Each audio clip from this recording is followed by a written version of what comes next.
Hunt for the Decepticons Sea Spray and Breacher are regarded as some of the best Hunt for the Decepticons era toys of the time. And unfortunately, I don't have them. That's why you're seeing a picture here. But, thankfully, I have them in green. I have them but green. They are green. I have Deep Dive over here, which is a repaint of Sea Spray, and I have Brawl, which is a repaint of Breacher. Now, granted, this means that, one's a Decepticon now, so there might be a little bit of conflict here, but me personally, I got this Deep Dive real cheap. It doesn't have the weapons. Boo-hoo, I'm missing the missile launchers. Oh no, end of the world. They plug onto his arms. Big deal. That's all they do. And Brawl, man. I really want Breacher still. It's a cool figure. I love the color blue, obviously. But Brawl is one of my favorite Decepticon characters, and I wanted this version of the figure. It was released in the GDO line that was a Toys R Us exclusive. And I remember seeing it on shelves back in the day about 11 years ago. And for whatever reason, I didn't buy it. I was like, I don't want that. I wasn't that deep into the collecting then to grab a repaint of Breacher into Brawl. I wanted a different Brawl. I wasn't worried about this. So I had to spend like $30 on it. I had to spend way more on this guy than I did on this guy. So yeah. These figures are great. The reason I'm showing them together is because they do have a little bit of interactivity, which I think is pretty cool. Yeah, they're the original Sea Spray and Breacher were kind of designed to be bros, kind of designed to go together, similar to Revenge of the Fallen Mindwipe and his little buddy, whose name I forget. But I do have that toy too, so I might actually do another kind of duo video. So we'll see. But man, this Deep Dive recolor of Sea Spray, the Sea Spray is great, right? Don't get me wrong. The Sea Spray looks great, looks cool. I love the colors, but something about the sea green the Deep Dive has going on, mixed with these darker colors and the little splotches of red here and there. It's one of my favorite repaints. And I don't have the Sea Spray because I just love this Deep Dive so much. It doesn't even matter to me that I don't have the missile launchers. I'm not worried about it. The figure itself is just so incredible. Let's raise the camera up so we can take a closer look at it. This guy, man. I love aquatic toys and aquatic themed things, and it's very rare that Transformers have, aquatic themed things. So the fact that there was, back in Hunt for the Decepticons, a Transformer with a diving helmet, it was great. I love it. He's got these, propulsion turbines back here. You can see the cockpit on his chest, all that awesome clear green. His arms, he's kind of got some of like that, inflatable sort of raft detailing on his arms, which I think really adds to him. He's got flip-out flippers, which is great, So when he's swimming, you can flip out these flippers and actually swim even better. And you can move his feet down, too. So you can really get him into some awesome, like, swimming poses. They made sure his head was on a hinge, so his head could look up. And you could actually move these back, so you can really have him looking like he's genuinely swimming. Look at that, dude. Look at this. This is one of my favorite Voyager classes from the era, like the 2010 kind of era. I return to this figure all the time. I love the colors. I love the look. That diver helmet, man. Look at that. Look at that light piping. I'm not even having to make an effort for that to light up. It's just lighting up. It's so glorious. This guy's amazing. The character of Deep Dive is essentially a nobody. They just wanted to repaint the toy, and they picked an amazing color scheme. And I love it. I absolutely love it. I wouldn't mind seeing if they do like a new deluxe, like G1 style Sea Spray. If they do a Generation Selects or some weird multi-pack where it's this sea green color and they call him Deep Dive again. It's just such a fun character. It's so cool getting deep sea diving Transformers because it's really uncommon. It really, really is. One thing, he is a Reveal the Shield release, actually. So he was, retool of Hunt for the Decepticons Sea Spray, but it's a Reveal the Shield release. So he's got, obviously, a shield that needs revealing. And rubbing that, we can see, this is a character we're not super familiar with, so what faction is he actually? This is a genuine question. Deep Dive is an Autobot. I think it kind of works. I actually feel like the color scheme's a little more fitting for a Decepticon with this military sea green, but hey, it works for me. Now, granted, it doesn't work super well with the fact that I've partnered him up with Brawl, who is a very well-known Decepticon. But still, you know, they're both military, kind of green. I think it kind of fits, kind of works. You know, it's not the same shades of green, but I just knew, like, since I have Deep Dive, I want Brawl to go with him. So, yeah, what's Deep Dive's articulation? I've already gone over it a little bit, but he has a hinge and a swivel at the head, which I think is awesome. You can move these turbines around a lot for the transformation and just for robot mode articulation. The shoulders are a little awkward, because he has, like, this hinge for transformation, and then he has this, you know, hinge just for the sake of articulation. And, you know, you can get a lot of range out of it, but it does fight you a little bit at times. He does have a bicep swivel. He probably has one of the most awkward elbows I've ever seen out of a Transformers figure. It's a little weird. It's kind of loosey-goosey, too, once you get to a certain point. I do wish that lower hinge would bend the other way, but I think that's for transformation. His wrists, they do swivel, which is nice, I suppose. Nothing at the waist for the transformation. That's okay. But his hips, great motion there. He's got thigh swivels. He's got nice big old knees. And his ankles, he's got ankle rocker, which is awesome. And you can move them up, you can move them down. And obviously you have the flippers that you can flip out. You know, it's very nice. Very nice transformation, very nice articulation, very nice figure in general. I like him, man. No, I don't like him. I love him. I love him. He is definitely one of my favorite Voyagers from the whole Hunt for the Decepticons, Reveal the Shield, Generations, Revenge of the Fallen era, where they were just throwing anything they could at you, just as weird toys. They didn't need any sort of actual grounding in fiction. They just were cool toys. And that also leads us to Brawl here. Again, repaint of Breacher. Breacher is regarded as one of the absolute best Scout class figures. And having this Brawl, finally, after all this time, I see the hype. I see the hype. This figure is incredible. It looks great. I love the head sculpt. I actually think it does work for Brawl pretty well. It's not a perfect match for Brawl. You know, he doesn't have a mouth plate or anything, but, you know, he's got that G1 Brawl red face, and he's got the little hits of gold and tons of military green. You can tell. You can tell this is supposed to be Brawl. And I think it works pretty well. He does have, you know, a little bit of kibble. He's got some panels on his arms, which you could kind of see those as shields, maybe. He does have a butt flap. Unfortunately, he's one of those with a butt flap, but that's other than the butt flap, man, he's almost perfect. His proportions are great. I love how his chest comes together. I love how his gun integrates with the robot. He's got those clips. He's got the clip system where he's got little clips on his wrists, and you can just clip the gun onto his hand. Now, granted, I do worry that those C-clips are going to break someday. I've not had a single C-clip break on any of my older Transformers from this era, but I can see the concern there. I definitely can. It just looks great, man. I love his big wheels on his legs. Look at that. Almost looks Optimus Prime-y with all those wheels on his legs.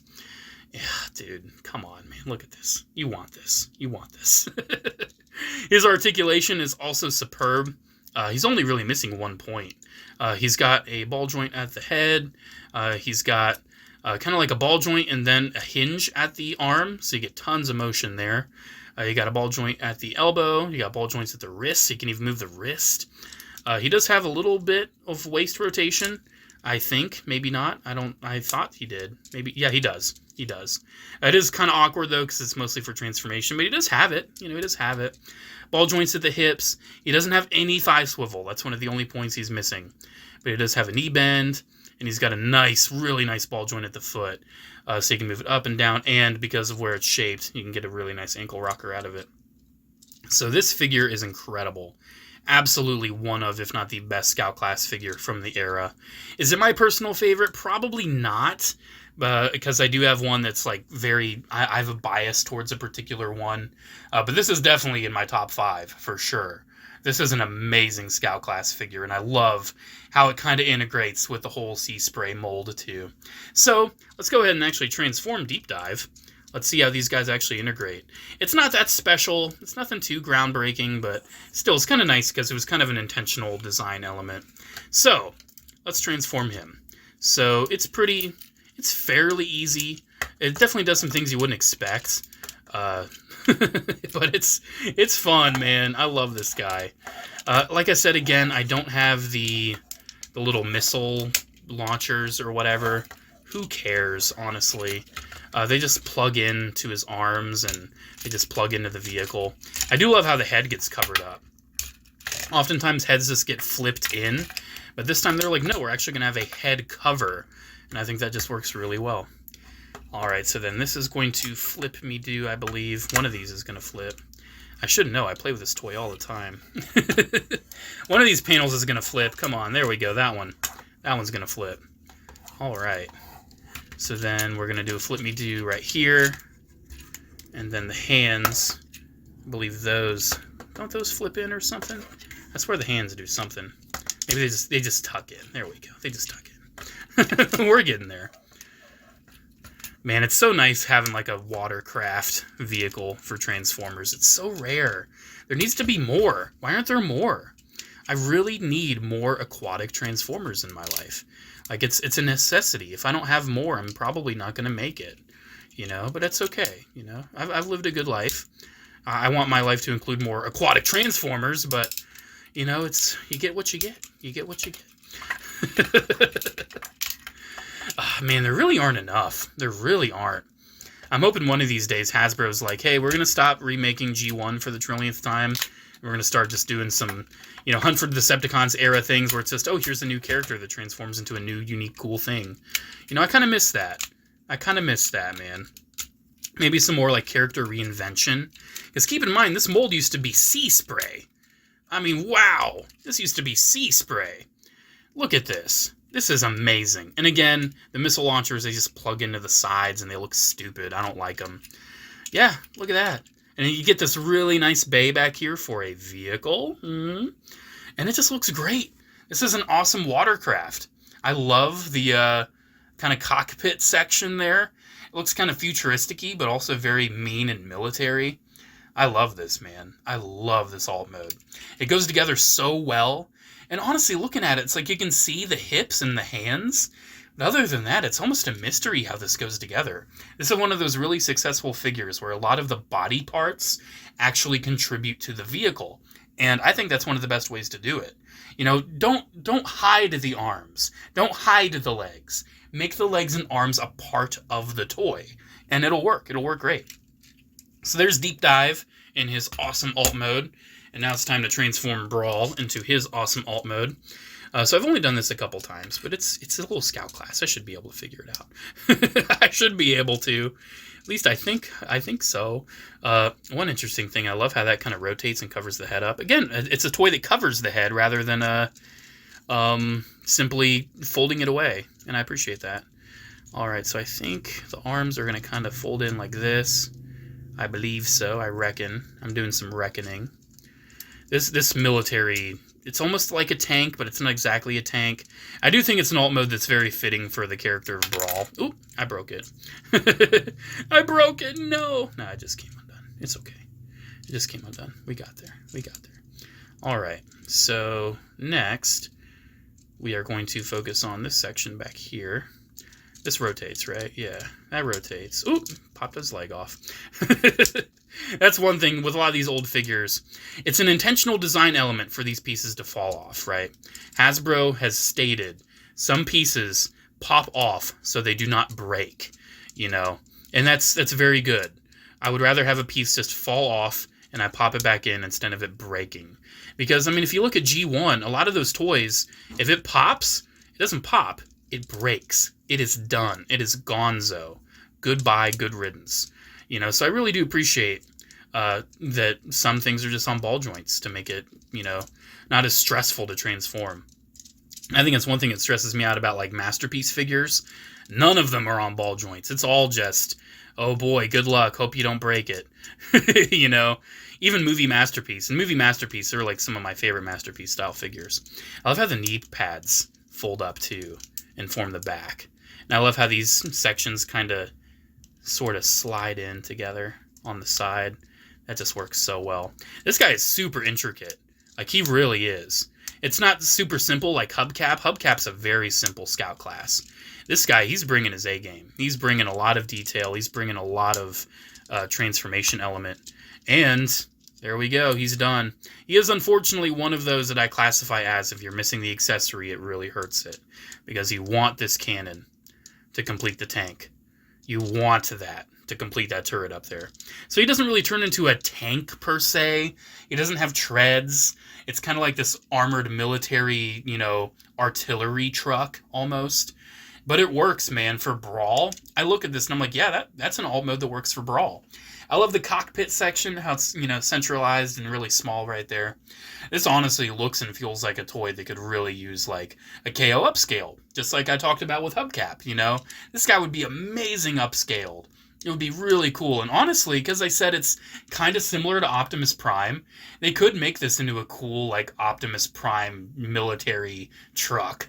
That would be really sweet. Oh, man, I would buy that. I would definitely buy that. So, without further ado, what is the integration? I mean, you can pretty much tell. They just fit, you know. It doesn't, like, tab in or anything. It doesn't, you know, super lock. It doesn't fully transform to integrate. But it was intended so Sea Spray could carry Breacher. So, you know, this is like a military-style watercraft, and, you know, Breacher's on the back. While it's floating and everything, the turret could be used to take out, you know, enemies from above. And then when they're ready to deploy, you know, it rolls out. And it's cool. It's a cool integration, and I love having both of these. And I love having both of them in the green colors, too. Now, granted, you know, Deep Dive's an Autobot, Brawl's a Decepticon. But, hey, they partner up sometimes. You know, maybe they've partnered up, you know, to stop a bigger threat, or because a situation where they're both stranded out in the ocean and they have to adapt to survive. Something weird like that. It's fun, man. Transformers are fun. And I loved back in the day when you got figures that could integrate like this. Now, granted, we still do. Like with the Legacy Skyquake and Legacy Needlenose. Those kind of integrate. So it's something cool that they still do. But that's not really going to make sense until we get a more G1 style Skyquake. So until we get a more G1 style Skyquake, that combination's a little interesting, but I mean, it's still kind of similar in philosophy, and I appreciate that. Alrighty, guys, there we go. There is my look at two of my absolute favorite toys from the Hunt for the Decepticons, Transformers 2010, Reveal the Shield, GDO, whatever era. I love these guys. Sea Spray and Breacher. It's an awesome color scheme, an awesome way to get these figures, but I had to go the weird way. I had to get them in green. Deep Dive, I just so happened to get. And then I'm like, yeah, if I get that mold, if I just have one of the Breacher mold, it has to be Brawl. Because Brawl is one of my personal favorite characters. Alrighty, guys, there we go. Let me know what you think about these guys. I love them. I absolutely love them. Both of these are absolutely, you know, home run figures. Absolutely. Sure, they don't appear in any show. Sure, they're just weird repaints. That doesn't matter. Transformers fans, we're here for the toys. It doesn't have to be linked with a show or a movie. For me, when I started collecting, it had to be. I just wanted stuff from the show or the movie, and I'm like, oh, that's a non-show toy. I'm not really too worried about that. Then I started getting some non-show toys, and I started appreciating them even more. You know, because I had more imagination with them. I could make up a story, like with these guys. You know, they were stranded or whatever, and they have to fight together to survive, and maybe say there's like Insecticons or Scraplets floating everywhere in the water, and they gotta shoot them down or something. Sharkticons! They're fighting against Sharkticons. How about that? Man, it's just so cool. I love Transformers. I love them, and I love these. Alrighty, I've rambled long enough. Thank you so much for watching. Let me know what you think about these toys down in the comments below. Do you have them? Do you have Breacher or Sea Spray? Do you have Deep Dive or Brawl? I don't remember if the Breacher mold got a repaint. I'm not sure. It might have. I mean, obviously I have one of them, but I'm talking about another. I don't know if there's a third. Alrighty, guys. Thank you so much for watching. Special shout out to channel members, as always. Thank you all so much for the continued support. Have a great one, guys, and I'll see you in the next video. Bye.